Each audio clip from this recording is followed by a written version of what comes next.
Welcome to Grateful Connections, What Gratitude Built, the podcast where women in business share the lessons, strategies, and gratitude behind their growth. Here's your host, Malinda, leading inspiring conversations that fuel your growth, spark gratitude, and remind you that you're not building your business alone. Hi, everyone. Thank you so much for joining, as I am super excited to talk to Eloiza Domingo, who I've been so honored and so excited to have met through my journey of connecting with amazing women. And Eloiza is just this powerful presenter, public speaker, and a woman with an incredible background, and really follows one of my personal passions, which is truly being inclusive and diverse. There's nothing I want more than in my community for Grateful Connections to not be a community of just women who look the same. So diversity and inclusion is just an important passion of mine. And so I'm super honored to have connected with Eloiza, who's an expert in this field, and in her background will be able to share with you what that looks like. So Eloiza, one of the things I just have loved hearing about your story is the ability that you've had to climb the corporate ladder and to become an executive in the DEI area.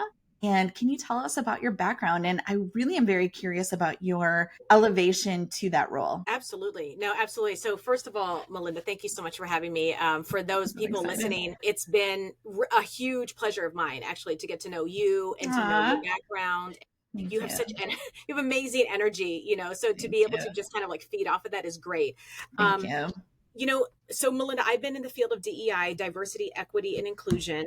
There's a lot of acronyms, by the way. People say belonging, people say engagement, but in general, let's just talk about DEI for probably over 25 years. And I started that work. I am the daughter of immigrants from the Philippines. And so people say often like, well, like you said, how do you get into this work? Honestly, I was really born into this work.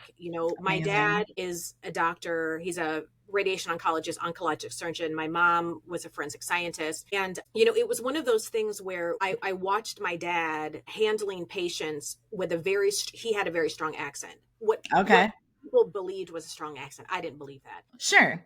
So when you have a mask on, hard to read lips. And so what would happen is some of his patients would be taken away from him, or, he was just stereotyped. And I remember thinking when I was young, like, that's really unfair. Like, that's really interesting that's happening. Right. And so I remember growing up and thinking everybody needs kind of a fair chance. I just have kind of the DNA for it. And then as I got into my work at Indiana University, I helped open the Asian Culture Center there. And I remember it was one of those moments where like, I had a bunch of people basically walk. It was like 200, 300 people, kind of like drop your pencils at 2:00 and like walk to the president's office, to advocate or to kind of be a group of activists and ask for the Asian Culture Center. And I remember it was then that leaders said to me, you have such an opportunity to actually do this from the inside, not the outside, and learn how to really do this as a leader within an organization to push DEI to, kind of systemic heights. So my master's is in higher education and student affairs with a background in counseling, psychology, and diversity and law. And then I did a lot of this work in higher education institutions like the University of Wisconsin-Madison, Bucknell University. And then I went to Cincinnati Children's Hospital Medical Center, the #1 pediatric center in the nation, if not the world. And I helped open the international patient wing there, which specialized in hematology and oncology patients from the Arab Gulf. These were the sickest kids coming from the Arab Gulf. It actually raised our acuity level as a hospital to the top pediatric, most acute hospital in the country at the time. And, Malinda, it's really hard. I'm a mom, you're a mom, to see kids that are sick. Can't even imagine. Yeah. And with cancer, it's really hard. And to see their families come here for months at a time and leave their entire life to come here. And then, so I was responsible for making sure that the patients got the best, what we call world-class care.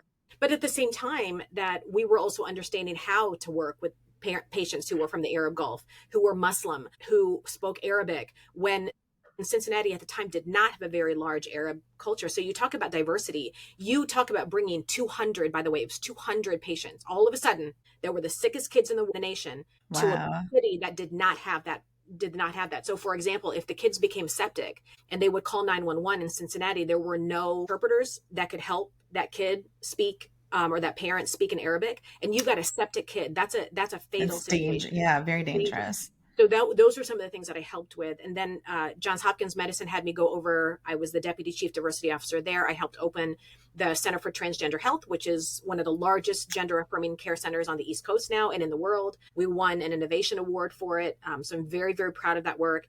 Wow. Diversity and engagement at Astellas Pharmaceuticals. So for those of us here that are in this area, we know that Astellas is right over here on the corridor. And then I walked right across the street at the time to Allstate, and I was Global Chief Diversity Officer there. I have since left Allstate and now have my own company called Eloiza Consulting. So, and I don't even know, Malinda, if you even know this, but when I opened my company in June of 2024, I didn't know really what to name it.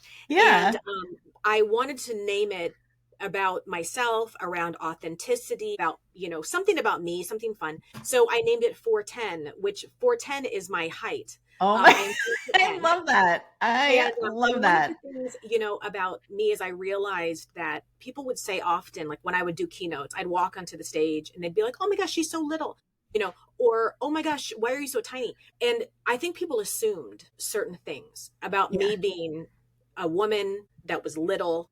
Yes.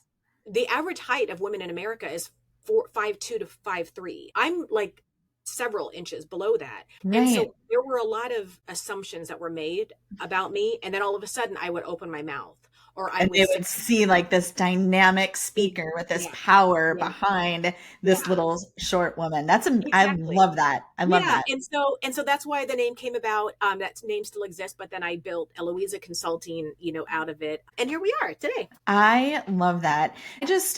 Oh my gosh, even just hearing your story about your dad, right? And kind of how that stems from just wanting to make a difference, where we don't need to have even stereotypes. Everyone deserves such an equal chance. And it's literally at my core, one of my biggest passions, where, until someone proves to me that the stereotype exists, I don't want to believe it. Like, I want to get to know the person and their values and then make an assumption about that person. And so absolutely. I just really love that you found that passion early on and could make a career out of it and become so successful. And with all of those impacts and those changes and everything that you were doing, what kind of struggles did you personally run into? First of all, as a woman, second of all, as a woman of color, what were some of those like blatant in your face obstacles that you had run into? And then again, like, how did you overcome them? And how did you persevere through all of that? Yeah, no, I appreciate that conversation, because I think oftentimes people see, and I'll just talk about me. I know that I have a strong personality. People have said that I'm intimidating, that I seem very confident. And so there's an assumption that's made that, oh, you must have just driven through this. Like you plowed through, like no worries. You were fine. That's not how it was. I definitely was told that I was too much. I didn't really know my place. I didn't really understand how to share my opinions, because I have always had opinions going into meetings and being able to raise my hand and say what I had to say. There were definitely moments, and especially in my career, when it was like, Eloiza, I would really recommend your place, but I would notice that people wouldn't say that to young males, who were there. Yeah. And young males were speaking up and giving their opinion and these kinds of things. And so I just watched that. I was also raised around, again, two physicians that taught me to speak up. You had to speak up in medicine, otherwise you're kind of left behind. So I learned that. And it was encouraged for me to speak up. And then all of a sudden it was like, you need to know your place. And I was like, and who would say that to you? Would it be like your direct leaders or just people it's, what's really interesting about this, Malinda, and this is why I think we need to talk about this, especially in the platform that you have provided for us as female leaders. It was actually other women. Interestingly, in my career, I have been very, very lucky to have men say to me, hey, you did amazing in that meeting. Let me give you a couple, this is what I would recommend. And it wasn't, to me, it really wasn't mansplaining. It was like, you did amazing. Next time when you say that, cite what you're saying. Like when you said what you said, that was a really good, but what would actually build it is to say, Forbes in 2007 said this. It actually, it would build your credibility. Or, hey, remember that when you go in, I remember I had this male leader who said to me, you're short. And I was like, what the hell? And he goes, so very direct. I know. And I was like, what in the world is going on? He goes, so when you go into meetings, he goes, sit closer to the person that's running the meeting. He goes, when you're speaking, don't be nervous about standing up. Like if you want to stand up, and say, I had this one leader who said to me, he was a male leader who said, hey, you did really well, in that meeting. One thing that I would encourage you to do is he taught me to like basically cite, what I was saying is he was like, you have a really good grasp on stats, for example. And I would say, well, in this publication, this and this, he goes, if you say something like McKinsey's said, da, da, da, da, da. And this is when I was also in academic medicine. And so learning that had a lot of power was important to me. And again, I had a male leader say that to me. I also had another male leader come up and say, hey, you did really well in that meeting. I've watched you in meetings before. You're really short. And I was like, what? I was like, where are we going with this? And right. He said, here's what I would recommend. He goes, next time when you're in a meeting, sit by the person who's facilitating the meeting, like sit closer to that person. He goes, because people are constantly looking at that person. And when you speak, you're closer to that person, and B, he goes, don't be nervous, Eloiza. If you have to stand up in a meeting, stand up and just say, hey, I just have a point. I'm just going to kind of stand up. He goes, own your spot. I was like, thank you. Like that for male leaders to say that to me, I actually learned a lot about owning my space, unapologetically, like taking up space, unapologetically saying what I had to say, but saying it in certain ways and in certain spaces. I've actually, unfortunately, Malinda, to your point, the people who have said, hey, you might want to think about pulling your hair back, instead of wearing it down, or, hey, those earrings, we don't really wear those earrings, here, were women. And it wasn't in an educative way. No. In a competitive, like they just did not see, they saw you as competition. And that's what's so fascinating to me is, I think I'd mentioned to you, I'm reading the book, Women Rising. There's a whole, the whole part of the book I'm in right now is a conversation about these exact situations where the paradoxes of be strong and independent, speak up for yourself, but also like watch how you're doing that, right? Like do it, but don't do it this way, or don't be yourself. And so I know one of the conversations we're going to get to here in a few minutes is talking about being authentic as to who you are and not trying to hold back just because someone else is telling you to behave that way. That's right. And I can have a similar situation where I've had the worst bosses in the world and the best bosses, right? The worst one was a woman that I worked for a very long time and was extremely condescending. It was always like, well, why didn't you say it this way? Or if I would have handled it, I would have done it this. I can't believe you did, whatever, right? It was very condescending in the approach. And then I had the best boss I ever had. And he was this amazing man who literally said to me, Malinda, I had to do this presentation and it was god awful. I think it was the worst presentation probably ever given. And he was like, Malinda, what was that? He's like, you are a very smart, very confident, like a well-educated woman. And the way you did that presentation, you were so insecure. You didn't, because I'd never had to do them before. So I had way too many bullet points. I was reading everything. I was looking for other people for validation, and it completely sucked. But I'm so insanely grateful for him because he did come to me with that coaching approach. Like, hey, Malinda, you could have done better because you're this way and because you're so smart, right? And ironically, it was a man. So it's very interesting how sometimes the men can be very much like put you in your place because they also see you as competition and they want to keep their roles, and their expertise at their own level. But when it's another woman, that's just wild. So when you've had these amazing, it sounds like between the university, the hospital setting and the corporate setting, you've made some big impacts. So many things that you're probably extremely proud of. Maybe what are the top 2 or 3, that you can walk away from saying like, through some of these challenges, I've made the biggest impacts. Like, what are some of the things you're most proud of? Yeah. So that's such a good question, first of all. And I'm going to start with something big, but also, even though I'm going to start with this, I'm going to give another example that I think is even bigger. So the Center for Transgender Health, as I mentioned, at Johns Hopkins Medicine, which is now the largest center for gender affirming care on the East Coast and one of the largest in the world. At the time that we were in Baltimore, I was in Baltimore, the number one population that was being targeted in the city of Baltimore for murder, gun violence particularly, were Black transgender females. And they were coming to our EDs, our emergency departments, to get fixed, right? So we would fix them up, we would save their lives, and we would send them back out. But the thing is that what I noticed was that we weren't able to care for them other than just the trauma of them getting shot or attempted Oh murder or my something like that. gosh. And so here we were, what Johns Hopkins Medicine is considered an anchor institution. An anchor institution is a company or an organization within a city that basically employs a whole bunch of people. And again, is seen like as an anchor in that Okay.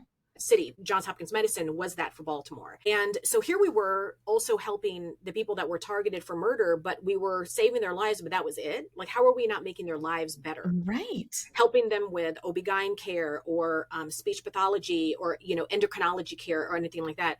And so I started tugging on heartstrings, thinking, oh, I was raised by doctors, doctors care about Right. people and I can just tug on. So I made the business case about, well, we can do more with these lives and all this other stuff.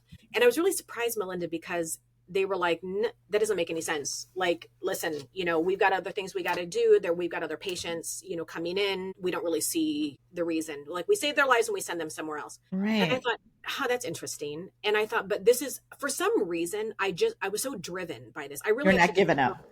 Yeah, I did. And what's interesting, Melinda, I knew nothing about transgender care, nothing about transgender medical care, nothing.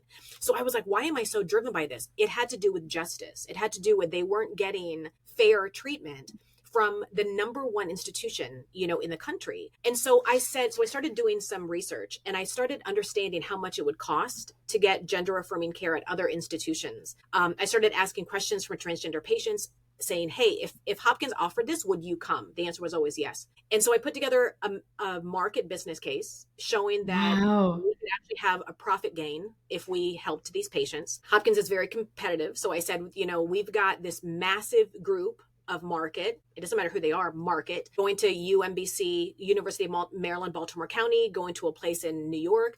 Why wouldn't we have them come here and our profit would go up? Because many transgender patients pay out of pocket, by the way. Right. Oh, I'm sure. Instead of through insurance. And so Hopkins said, all right, fine, Eloiza, fine. Like, figure out the patient flow. You can figure it out, whatever. I'm like, great. So I said, I'll have 9 patients by the end of the first quarter. We had 99 patients by the end of the first quarter. Oh, Grew it to the place where it's now, again, the Center for Transgender Health. And that, to me, Malinda, the reason why it's important to me and that the reason why I see that as a huge accomplishment for me is because I kind of went it blind. I kind of was like, I have no clue what I'm doing, right. But you were following your a passion or your heart was speaking to you about what needed to change. And that's exactly what it was. And then once I realized that the business case wasn't working, the tug on heartstrings wasn't working, I figured out another way.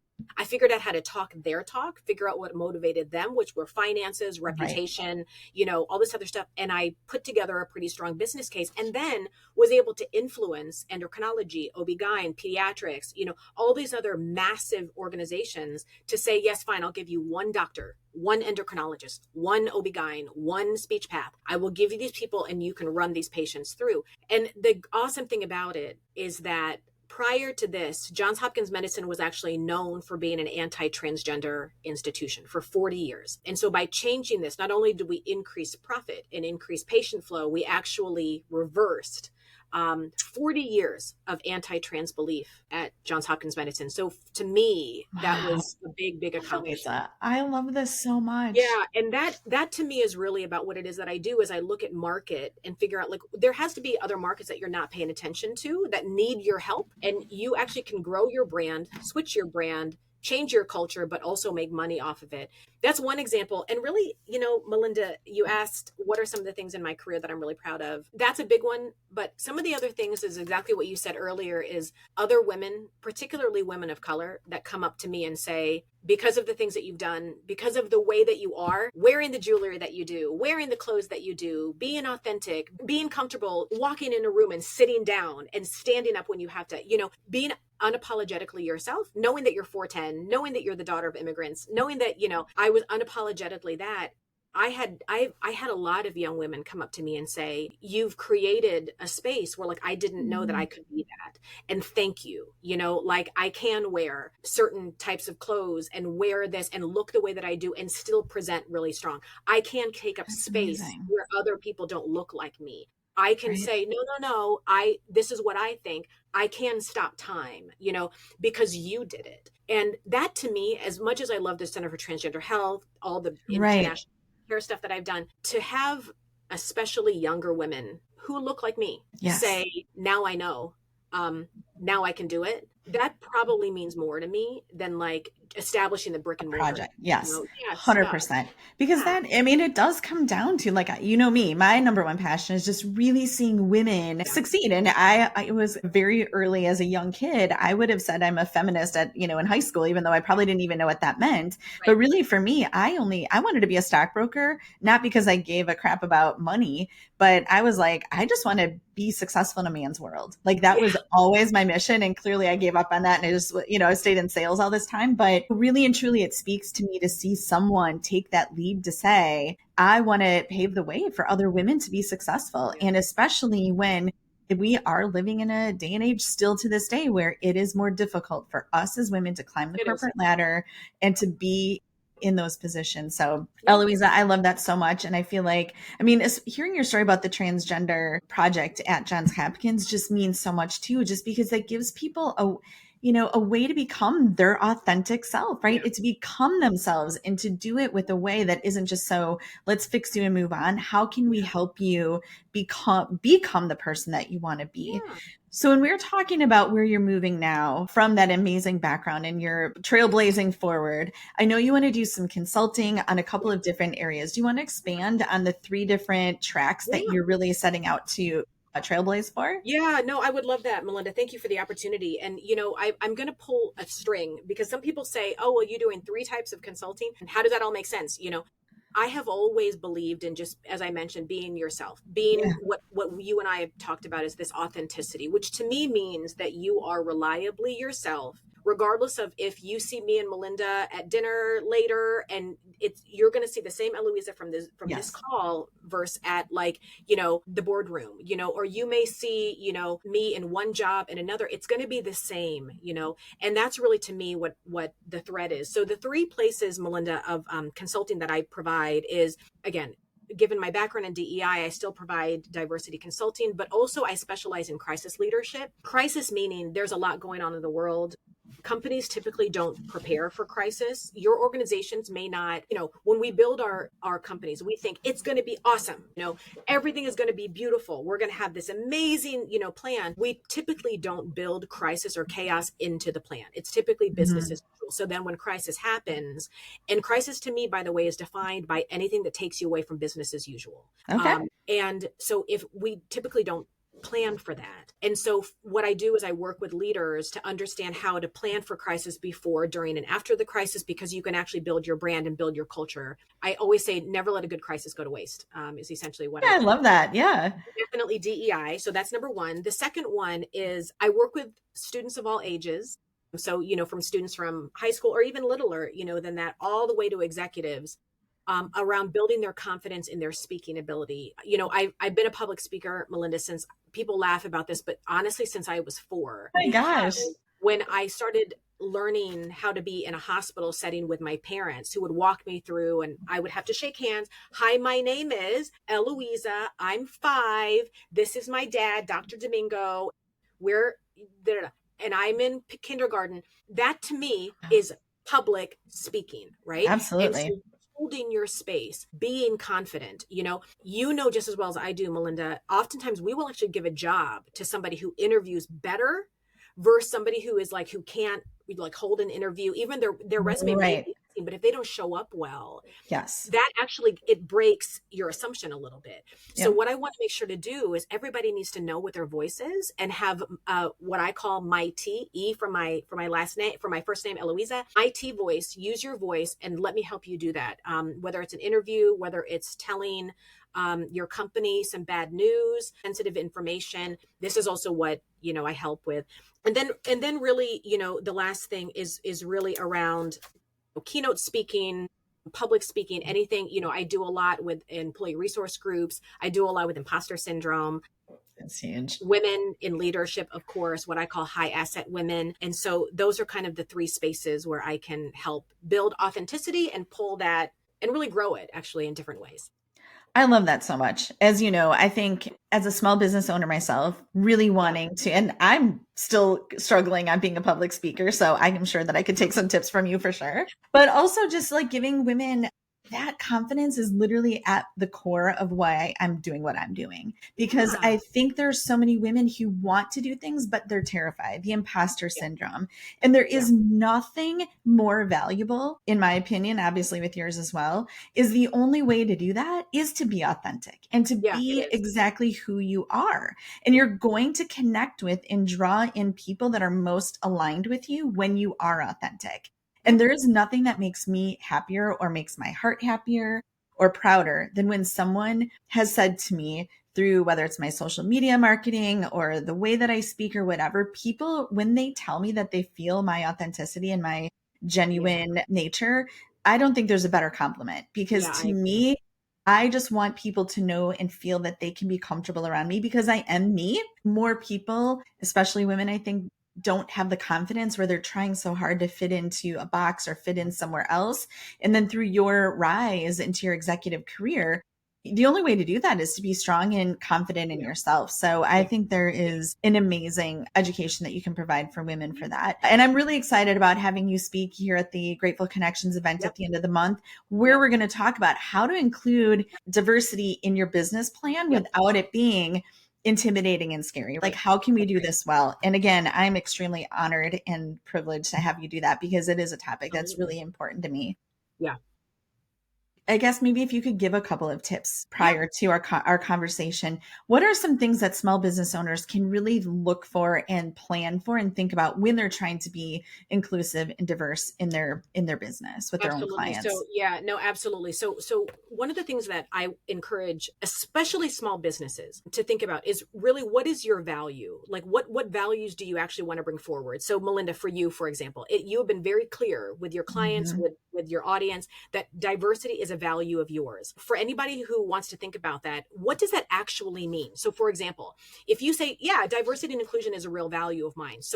And like, keep going. You have to define, meaning I'm going to make something up. I want to make sure that my audience or my clients see themselves in my staff. So I might be very deliberate in making sure that I have people of all different skin tones. I have people who identify within the LGBTQ spectrum. I have people who are, whatever. So that when you walk into my space, it is, I see myself. So that might be that. You might say, I value language diversity. So you might have people who speak Spanish, or speak Arabic, or have just a wide variety.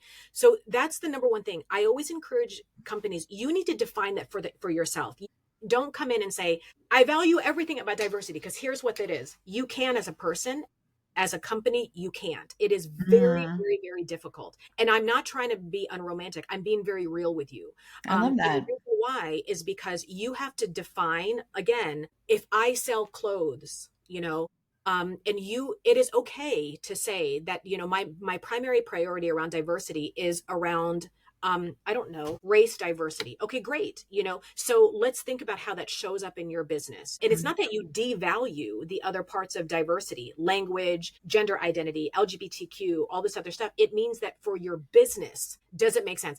Diversity is a value, but how does diversity fit into your business? So that's number one and number two. And then the number three thing is, then again, how does it show up? So if you value LGBTQ, it's very easy to do things like have an LGBTQ flag in your store, or have even as you're signing, things, to have like a sticker. The littlest things, do matter. It really does start with defining what that means for you, figuring out how you pull that through. And then I would also say, and we're going to talk about this, Malinda, as you mentioned, I'm really excited to join you and your audience. What is the risk? Yeah. Because here's the thing. We live in a very different world when it comes to DEI right now, which again, it is what it is. Given that that's the world that we live in, there are risks when you decide to say, I really value this, or I value this. So what I'll do is I will walk your audience through the way to identify how to speak up for diversity, but also how to make it inclusive. Because there is a way to talk about diversity and make it exclusive by saying things like, we value this. And then, for example, if you say, because honestly, Malinda, even us talking about this, there may be some men out there that think, oh my gosh, so what, they hate men now? It's like men bad. And it's like, no, it's about women empowerment and also men being allies. Right. So anyway, so those are some of the things. Understand your value. How does it tie to your business case or your bottom line? How can you manifest that? And then what are the risks that are associated with that, and which risks are you willing to take? Because there are a lot of risks that organizations say, I accept that because I want to show that I value diversity. So we'll walk all the way through that, and it is different for small organizations. But if you're ready, I'm really, really ready to help take you there. I'm excited to hear what you have to say. So I'm going to wrap up and kind of just talk about a couple of the questions that I always ask at the end of the podcast is, when I think about me starting my business journey, and a lot of other women as well, when you look at where you are today, you're successful, you've been a speaker, you've made some huge accomplishments. What are some of the things that you, through that journey, that you've learned that if you could go back in time and like teach your beginning self about that, what would be something that you recognize now that would be a great feature from early beginner? Yeah, two things right off the bat. Number one, I would have used my money differently. I would have invested a little bit more in paying for things and services, or like, so for example, building a website or having videos or things like that. Investing in things that I'm just not good at. I spent a lot of time building a website, for example, and I'm like, I have no clue what I'm doing. And there are a lot of tools online that are really good. But here's the thing. I thought that I was good at everything. Right. That's such good advice. Right. And that's okay. And that's okay. You should do the things that you're really good at, because that is less money and it's more efficient and it keeps you happy. Sometimes you do have to invest in things that you're just not good at and you just don't want to do, because that actually accelerates your business. I wish I would have done that sooner. Number one. And the second thing, Malinda, honestly, I would have gone into consulting sooner. I think I relied very heavily on corporations, companies, established brands to build me. Oh, look, I'm the vice president of. Oh, look, I'm the officer of. Yes. But you know what happened? They owned me. I had to wear their colors. I had to say what they wanted me to say, and again, I don't regret it because I learned a lot.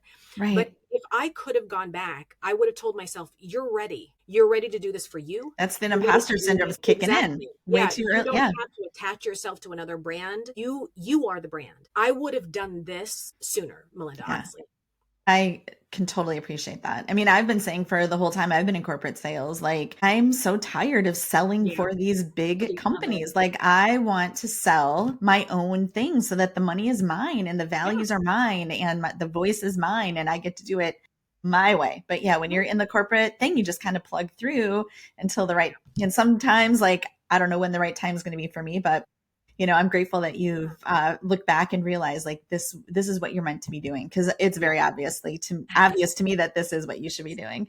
And if you could wave a magic wand for women in business, and that would, give them one little thing to elevate their success, what do you think that would be for you? Yeah, I think the number one thing is just easier access to funding, and kind of access to funding that makes sense and is a little bit more sustainable. I think that it's just hard to get investors, loans, this kind of thing, even for me. And I find that I have a lot of good resources around me to coach me around money, to coach me around that.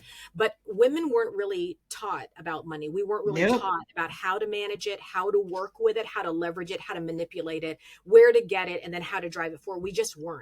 So, I mean, your friend, Dr. Barb Provost, she told me that every day there's something like 800 or 1,800, it's an insane amount of businesses that are opened by women every day. Oh my gosh. And that's huge. If I could wave a magic wand, because I think women really have some amazing ideas. What often stops us, though, is not just the imposter syndrome.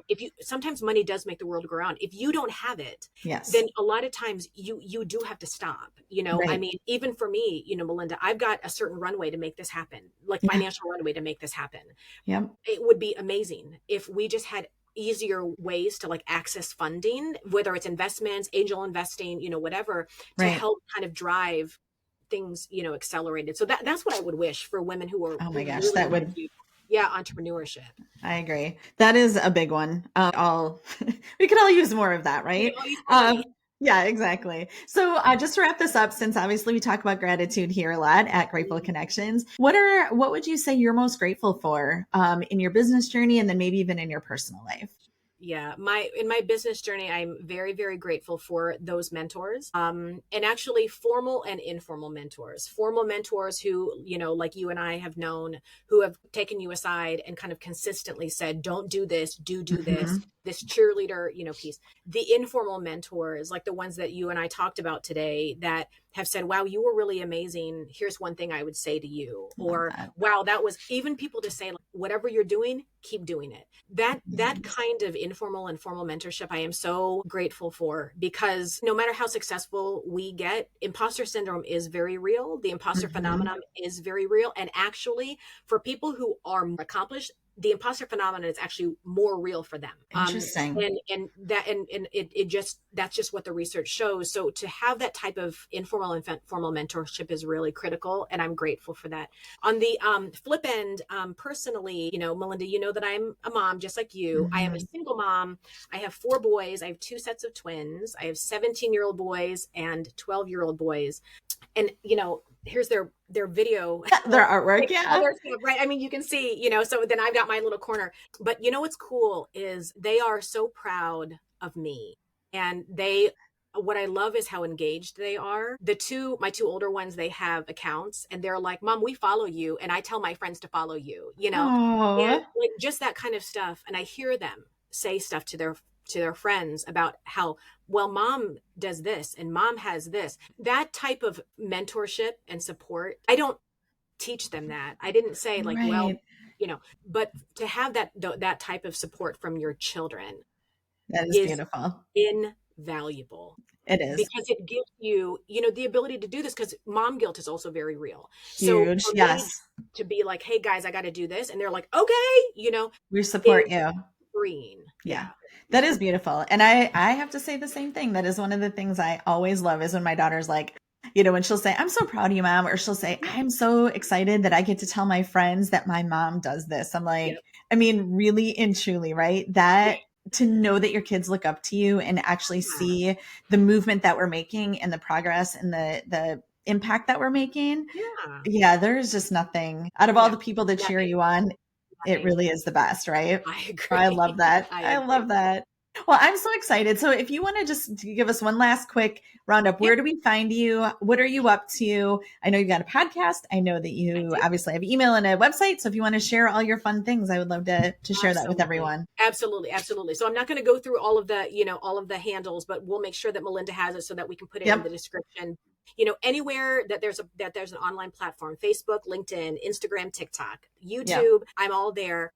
And we'll make sure to list that all for you. And then and my website is Eloiza Domingo, just my name, eloizadomingo.com. And then I do have a new podcast that's out. I think we've got 5 episodes out. It's called Disrupt the Podcast, which is about how we're leaning into chaos. The world is in a lot of disruption, but how are you taking that disruption in 4 areas of your life: relationships, society, work, and play, and you're turning that into innovation and growth for you. So that's what that podcast is. So we'll get you all of those links. And please follow and interact. I'd love to hear from all of you all. Well, I will personally say anyone who is lucky enough to come in contact with you is just like, I love the energy every time I get to be around you. And I just know that I will swallow all that up in the next week or 2 while we're gathering everything ready for the event. And I'm so grateful for you and our time together. So thank you, Eloiza. All right. So much, bye-bye. Bye-bye. If you enjoyed this episode, I would love for you to subscribe so you never miss a conversation. You can find me at gratefulconnections.com, join our private Facebook group, Grateful Connections, and follow me on Instagram at gratefulconnections_CO. Sharing is an act of gratitude, so please pass this along to another woman in business who inspires you. We're so grateful you joined us on What Gratitude Built. We grow stronger when we grow together. So stay connected, stay inspired, and let gratitude lead the way in your business and your life.